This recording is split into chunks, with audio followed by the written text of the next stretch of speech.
Hi everybody, so this is our first ever video lecture, maybe to be our last, we'll see how it goes. Based on the recommendations of Academic Technology, I'm going to talk for maybe about half an hour, so you will be responsible for reading some of the information in your book. So again, you just want to make sure that you read the study guide for the exam and go over whatever I haven't covered today.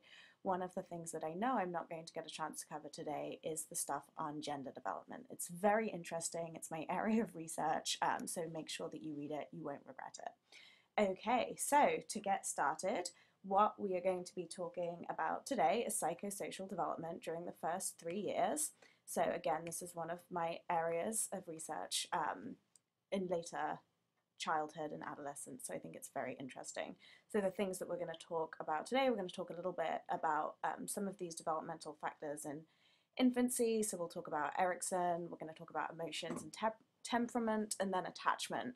For attachment, I'm going to have you watch a video of the strange situation, which is what is used to study attachment, and you'll have a chart so that you can see the different types of attachment. I'm not going to spend a lot of time on that, or any time at all actually, because I want you to watch the video. I think that's the best way for you to learn about that and to look at that chart and make sure that you read that in your book. And then for toddlerhood, I'm going to talk about Erikson's toddlerhood stage of development. We'll talk a little bit about the development of self and some moral development, and then again, you'll have to read about the gender development stuff in your book. So to start with infancy. So we talked a little bit about Erikson's different stages of development when we were talking about theories in developmental psychology. So in infancy, this is the first crisis that people go through, and the crisis is basic trust versus mistrust. So this lasts from birth until about 18 months. And at this point, what's really going on is kids are starting to learn who they can trust in the world and essentially whether they can trust the world to provide their needs for them. So when a baby cries, does their parent come and soothe them? If they're hungry, does their parent feed them? So at this point, the child is learning whether they can trust that their needs are going to be met, i.e. that their parent is going to come and take care of them, or whether they can't trust the world to meet their needs. So in order for the child to develop this virtue of hope and to come out of this unscarred, they really need to have sensitive, responsive, and consistent caregiving. That's really important. And I think one of the things that's important to consider when we're thinking about this is what things might get in the way of developing this trust, getting this virtue of hope. If there's something going on with the parent, if they're depressed, if they're a substance user, it might be hard for them to give sensitive, responsive, and consistent caregiving. So that's just something to think about with this. So that's Erik Erikson in the first stage, and today we're actually going to talk about the second stage as well when we get onto toddlerhood. So next we're going to talk a little bit about emotions and the development of emotions in infancy. So it seems kind of strange to be trying to study emotions in infancy because infants can't talk. We can't really ask them how they're feeling. So this does provide a little bit of a problem. But there are many different ways, and you'll see this on the next slide, that we can try and study infants' emotions. And so this is what we try to do. So the real first sign of emotion that we see is crying. And this seems to be pretty much what infants do to communicate how they're feeling. So there are different types of cries that we hear infants produce. And parents, it's kind of amazing, but parents know, they start to learn what these different types of cries are and what their infant needs. So for instance, if the infant is hungry, the type of cry that you hear is a rhythmic cry. If the infant is angry, you hear kind of a variation on the rhythmic cry. So it's still rhythmic, but you can hear this excess air that's being forced through their vocal cords. So parents again know how to differentiate between hunger and anger. Pain is a type of cry that starts suddenly, so there's no leading up to it. It starts suddenly and it tends to be very loud.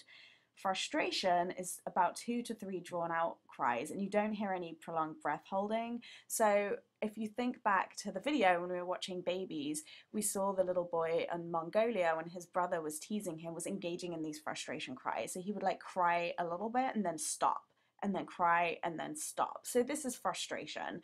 So you can probably tell just from your own life experiences that that sounds very different from other types of crying that you might hear a baby do.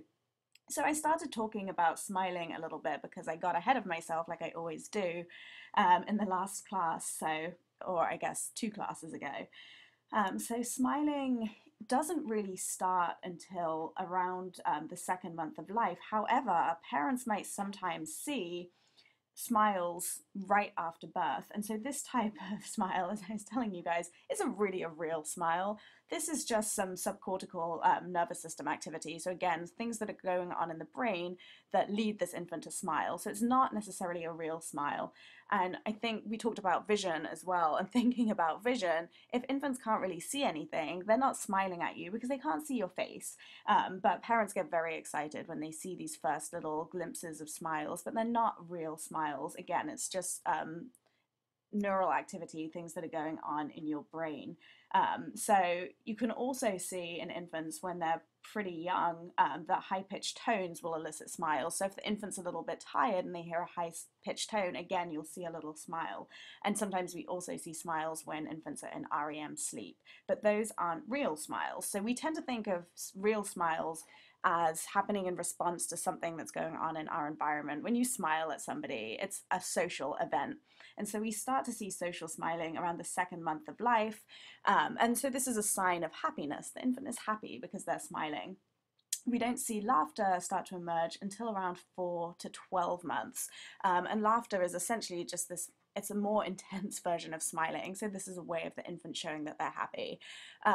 I don't think that I've talked about this yet, but it can be very, very hard being a parent for the first couple of months of life because the baby just is taking and taking and taking all the time. They need you to feed them, they need you to take care of them, and it's tiring. You're not getting very much sleep.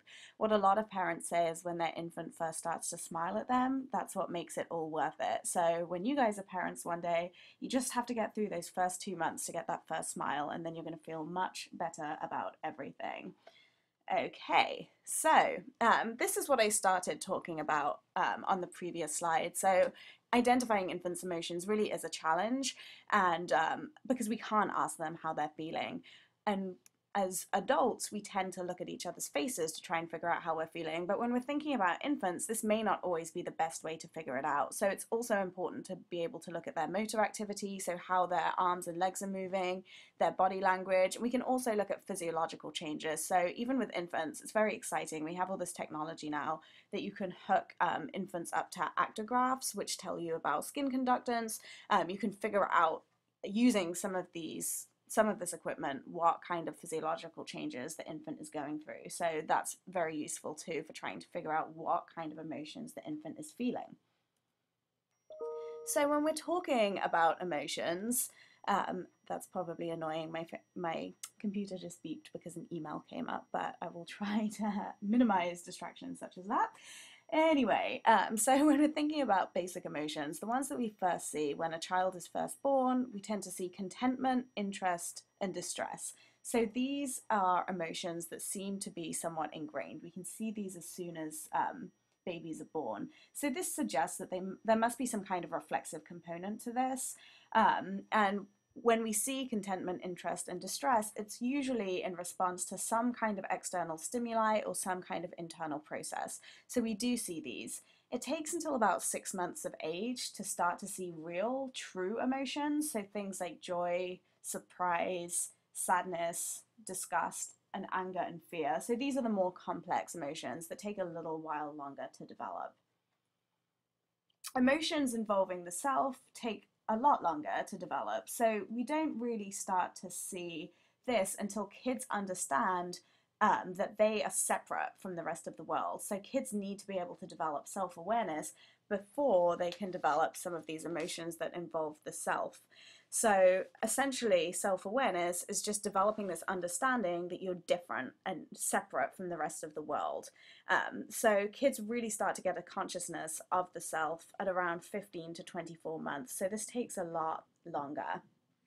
So the self-conscious emotions that develop after kids have self-awareness are things like embarrassment, envy, and empathy. So clearly, in order to feel those things, you need to understand that you are different from other people, that you are separate from other people. So by the time we reach age 3, kids are starting to understand, they have the self-awareness and they start to understand that society has different standards and rules. And so these are things too that allow you to have these self-evaluative emotions. So that's something that's very important. When you understand that you are separate from the rest of the world, when you understand that society has standards and rules, you can really evaluate yourself against what society tells you is appropriate. So you can evaluate your thoughts, your plans, your desires against socially appropriate behaviors. So that's why these self-evaluative emotions come in. So empathy, I think, is, and when I'm talking about self-evaluative emotions, sorry, just to back up, these are things like pride, guilt, and shame. So empathy, I think this is really interesting that we can see empathy in kids from a very, very young age, which is, I think, kind of cool. So how researchers have studied empathy is they found that if a researcher accidentally drops a pen, an infant will pick up, so, and when I'm saying infant, a kid that's around 18 months will pick up the pen and hand it back to the researcher. If the researcher puts it down on purpose, the child won't. So based on that, we kind of get a sense that the kid understands what's going on here, that something happened and they want to help in this situation.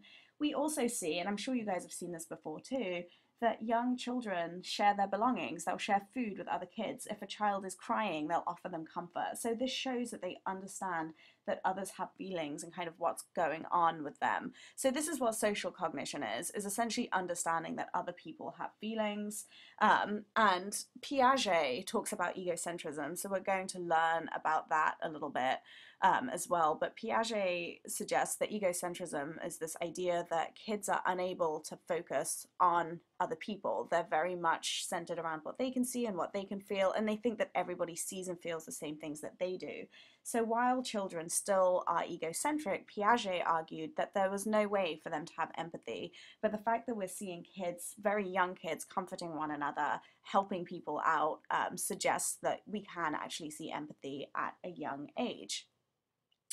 Okay, so this video, I'm going to have the link posted on EC Learn for you guys to look at, because this is really going to explain perfectly what I'm going to talk about in terms of mutual regulation. So I think mutual regulation is actually pretty neat. I get excited about this because this is something that we use every day. So when you look at somebody and they smile, you would hope that they would look back and smile at you. So this is mutual regulation. We learn to respond appropriately to other people's mental and emotional states. If somebody's upset, you know what to do and you know how to respond to that. If someone's happy, you know what to do, you know how to respond to that. So infants learn this from a very young age. They send signals constantly to their caregivers, and these signals influence how their caregiver responds to them. So if an infant is looking at you and cooing, you can see that that infant wants to interact with you. So you should coo back, you should engage with them, and that's going to make the infant happy. If the infant seems fussy and wants to be left alone, and you keep trying to force them to play, they're going to get upset.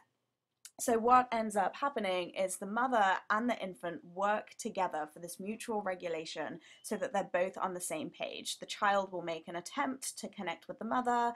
Then if the mother is paying attention and is being a good parent, will kind of reflect this back and will engage, pick up on the baby's cues and will engage with them. So the still face paradigm is interesting because it turns this on its head. So I'm going to pause this for just a moment.